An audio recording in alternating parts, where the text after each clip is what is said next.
You ask Tiger to solve. This deals with linear equations with one unknown. The final result is p equals 15. Let's solve it step by step. Group all constants on the right side of the equation. Subtract 18 from both sides.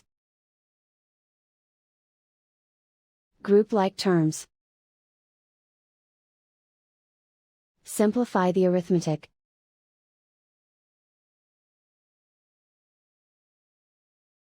Convert the p into a positive number.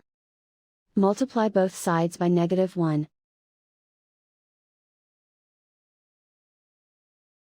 Remove the ones. Simplify the arithmetic. And so the final result is p equals 15.